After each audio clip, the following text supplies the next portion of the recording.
Oi, pessoal! Hoje nós vamos corrigir duas listas de exercício.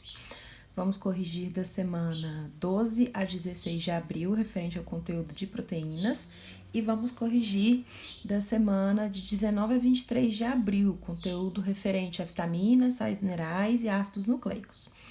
Eu gravei essa correção para a gente ter mais tempo de aula, para discutir o conteúdo, dentre outras coisas, né? Senão a gente não teria tempo de fazer tudo o que está programado. Então, assistam a correção e corrijam aí no caderno de vocês. Na primeira questão, estamos falando aqui da enzima amilase salivar, também chamada de pitialina, que está presente na saliva. Então, essa enzima na saliva, quando a gente come alguma coisa que tem amido, como milho, por exemplo, esse amido já começa a ser digerido na boca. Então, a enzima já começa a quebrar essas moléculas de amido em substâncias menores. Mas quando esse bolo alimentar, ele chega no estômago, né, e é misturado ao suco gástrico, que é muito ácido, a amilase, ela é inibida, então ela já perde a função. E aí ele pede para que vocês identifiquem qual é a mudança no meio que pode ter alterado a função da enzima, né? Por que ela parou de funcionar se na saliva ela estava funcionando? E aí a gente tem que lembrar que as enzimas, elas precisam de temperatura e pH ideais para executarem a sua função. Então, quando o pH muda, quando a temperatura muda e deixa de ser o nível ideal para aquela enzima específica, ela é inibida, então ela para de funcionar. E aqui o que aconteceu foi justamente isso: o pH diminuiu quando chegou no estômago por conta do suco gástrico, que é muito ácido, e aí já não era o pH ideal mais da amilase, e aí ela para de funcionar. Ela só é funcional na saliva, que tem o pH ideal para ela. Na 2, um estudante afirma que nós precisamos ingerir todos os 20 aminoácidos para que nosso corpo possa sintetizar as proteínas necessárias ao organismo. Ele está certo e era para justificar. Então, ele está errado, porque esses 20 aminoácidos, eles são divididos em essenciais e não essenciais. Os essenciais são os que nós precisamos ingerir na nossa alimentação. Os não essenciais são aqueles que nós produzimos. Então, esses 20 aminoácidos nós não ingerimos todos os dias. Alguns nós ingerimos, mas os outros nós produzimos. E apesar do nome aqui não essenciais, eles são essenciais. Só recebem essa nomenclatura porque nós não precisamos obter de fontes alimentares. A gente consegue produzir no organismo. Na 3, tem um gráfico aqui representando o processo de digestão do amido. Então, nós temos 3 substâncias. A substância 1, ela aumenta, a sua concentração aumenta conforme o tempo. A substância 2, ela permanece a mesma, a sua concentração. E a substância 3, ela diminui com relação ao tempo.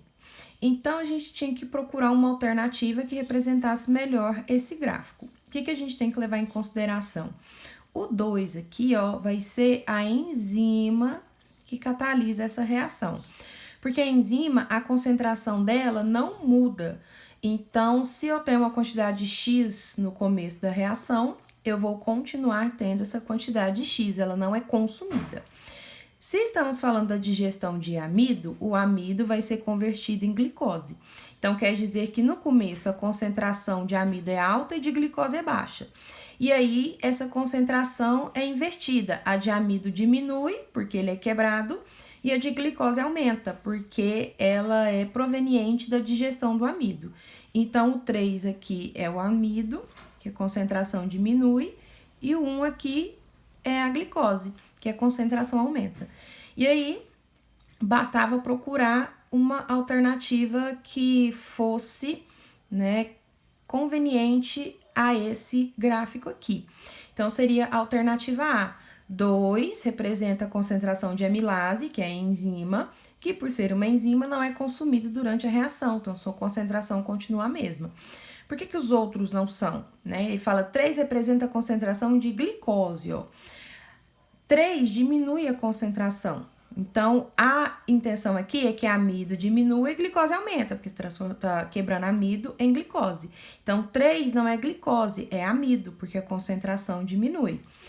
C, o pH ótimo para a ocorrência dessa reação é em torno de 2. Aqui você já não marcaria essa questão porque ele não está te falando nada disso aqui no enunciado, né? Mas se você faz uma pesquisa, o pH ótimo para ela é de 6 a 8, que a gente já poderia ter por base aqui da primeira questão, que fala que um pH muito ácido inibe a amilase, e 2 é um pH muito ácido. E na D, 1 representa variação na concentração do substrato. Quando ele fala substrato, ele está querendo dizer amido, e o amido, a concentração vai diminuir. O que vai aumentar é a concentração de glicose. Então, a alternativa correta, a alternativa A. Na 4, você tinha que corrigir essas duas informações, né? O que está errado em cada uma. Então, na A, em um organismo vivo, qualquer enzima serve para aumentar a velocidade de qualquer reação química. O que está errado? Qualquer enzima serve para qualquer reação química. Enzimas são específicas, elas não catalisam qualquer tipo de reação. E na B, 2 proteínas possuem exatamente os mesmos aminoácidos. Dessa maneira, podemos concluir que elas são iguais. O que está errado aqui? Elas não vão ser iguais por ter os mesmos aminoácidos.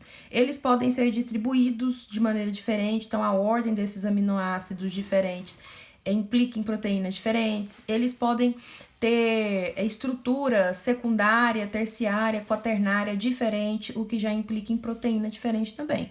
Então, ter os mesmos aminoácidos não significa que as proteínas serão as mesmas. E na última, um professor, uma aula sobre digestão, explicou que na saliva existe a amilase, que nós já falamos aí em 2 questões, que realiza a digestão do amido. E aí ele fez um experimento. Ele pingou algumas gotas de solução de iodo em um pouco de amido de milho. E aí uma cor forte, azul, apareceu. Então, quer dizer que essa solução de iodo, ela identifica amido. Então, sempre que tiver amido na solução e você pingar iodo, ela vai ficar azul. E aí, ele pegou um pouco de farinha de trigo, misturou bem, né, nessa solução aqui. Então, farinha de trigo tem amido. E aí, ele dividiu em 3 tubos de ensaio. Então, colocou 3 tubos de ensaio com essa solução de água, iodo e amido de milho, farinha de trigo. Tudo ali com a presença de amido. E aí, ele acrescentou algumas coisas nesses tubos de ensaio. No primeiro, ele pôs água, além do que ele já tinha colocado. No segundo, ele pôs saliva. E no terceiro, ele pôs saliva fervida. E aí ele disse que desses 3 tubos, só um não ficou azul, né? 2 ficaram e um não. E aí ele quer saber em quais tubos ele vai encontrar a cor azul e por quê. Então, se tem 2 tubos com a cor azul, quer dizer que tem 2 tubos com amido. O amido não foi quebrado. O primeiro tubo, que recebeu água, ele continua azul, porque ele não vai ter nenhuma enzima para quebrar o amido. Então, o amido continua aqui, intacto. Então, quando você coloca o iodo, a solução fica azul. No tubo 2, ela não fica azul porque ele colocou saliva, né? A saliva intacta. Então, a saliva, ela tem a amilase salivar que vai quebrar o amido. Então, ela começa a quebrar esse amido em pedaços menores e aí o iodo não identifica mais o amido porque ele não existe mais, ele foi quebrado. E no 3, ele coloca saliva também, mas ele coloca saliva fervida. Lembra que a enzima, ela precisa de temperatura ideal e pH ideal? Quando você ferve ela, a temperatura fica muito alta. Essa enzima vai ser desnaturada, ela perde a função. Então, se ela perde a função, ela não quebra o amido. E aí, o amido continua aqui e é identificado pelo iodo. E aí, esse tubo também fica azul. Agora, corrigindo a lista referente à semana 19 a 23 de abril, com o conteúdo de vitaminas, sais minerais e ácidos nucleicos. Na primeira, é uma questão discursiva falando sobre a prevenção do escorbuto. E aí você tinha que responder. Na A, qual vitamina hidrossolúvel se encontra deficiente nas pessoas com escorbuto? Então, vitamina hidrossolúvel é aquela que é solúvel em água. Então, a vitamina responsável pela prevenção do escorbuto é a vitamina C, conhecido como ácido ascórbico. B, qual a função das vitaminas nas reações enzimáticas? Elas são coenzimas.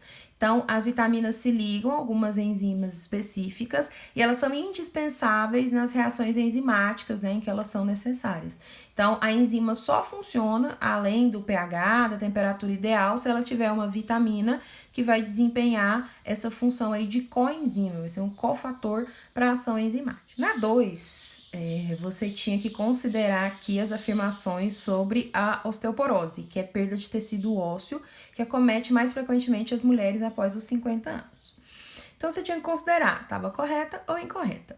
Então, afirmação 1. A ingestão de alimentos como leite e derivados associada à atividade física é importante na prevenção da doença. Correto? Então, leite e derivados, a gente vai absorver o cálcio, que é importante aí para a composição óssea. 2. A exposição moderada ao sol aumenta a síntese de vitamina D, responsável pela fixação do cálcio. É correta também. A vitamina D, grande parte da sua síntese depende de exposição ao sol. Então, a gente precisa se expor ao sol em horários adequados para que ela seja sintetizada e ela auxilia a fixar o cálcio. Então, daí a importância dela. Também está correta. E na 3, essa doença pode ocorrer em casos que a ingestão de cálcio é deficiente, que provoca a retirada desse elemento da matriz do tecido ósseo. Correta também. Então, quando você tem uma ingestão de cálcio deficiente, ele começa a ser retirado do tecido ósseo ali para ser direcionado para outras funções, e aí você pode entrar num quadro de osteoporose, em que os ossos vão ficar frágeis devido à ausência de cálcio. Na 3, um estudante afirma que não precisa ingerir vitaminas porque elas não fornecem energia, nem fazem parte de nenhuma estrutura do corpo, e aí vocês tinham que encontrar o erro dessa frase. Então, realmente, as vitaminas, elas não são energéticas e elas não são estruturais, igual carboidrato, proteína, mas elas são essenciais para o funcionamento metabólico. Então, elas atuam como coenzimas, então vão auxiliar aí a atividade enzimática, que é importante para o nosso corpo, é fundamental, e muitas atuam como antioxidantes, elas combatem espécies reativas de oxigênio, que podem destruir as nossas células, causar envelhecimento precoce, causar câncer, então elas são fundamentais, né? A gente tem que ingerir vitaminas todos os dias. Na 4, você tem uma tabela com 4 espécies e quais bases nitrogenadas elas têm. E aí, considerando essas bases nitrogenadas, vocês tinham que explicar se essa espécie tem DNA ou tem RNA. Como é que você vai fazer essa diferenciação? O DNA, ele tem 4 bases nitrogenadas. Ele tem adenina, citosina, guanina e timina e não tem uracila. O RNA, ele tem adenina, citosina, guanina e uracila. Ele não tem timina.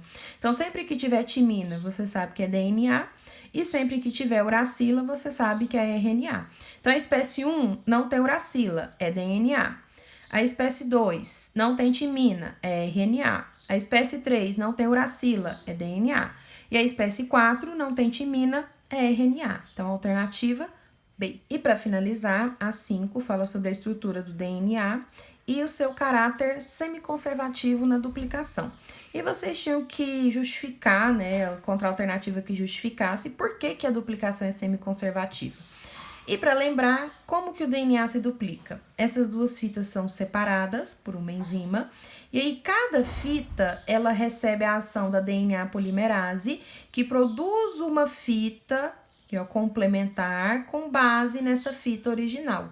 Então, cada nova dupla hélice formada tem uma parte antiga, que é essa fita proveniente aqui dessa separação, e uma parte nova, que é a fita que foi recém-moldada com base nesse modelo aqui. Então, ela é semiconservativa, conserva uma parte antiga. Podemos marcar como correta a alternativa B. Os 2 filamentos da dupla hélice original se separam e cada um serve como molde para uma nova fita. Vocês podem encontrar aí a alternativa D. Um dos filamentos da dupla hélice original serve de cópia para as 2 fitas de DNA. Por que essa não está correta? E eu deixei bem delineada aqui para vocês. Porque não é assim, né? Os 2 filamentos vão servir como molde. Porque se isso daqui fosse verdade, o que iria acontecer segundo isso daqui? Quando essa dupla hélice se separasse, um único filamento ia servir de molde para esse e para esse, né? E não é verdade, cada um serve de molde para uma nova fita, que é justamente o que a B fala.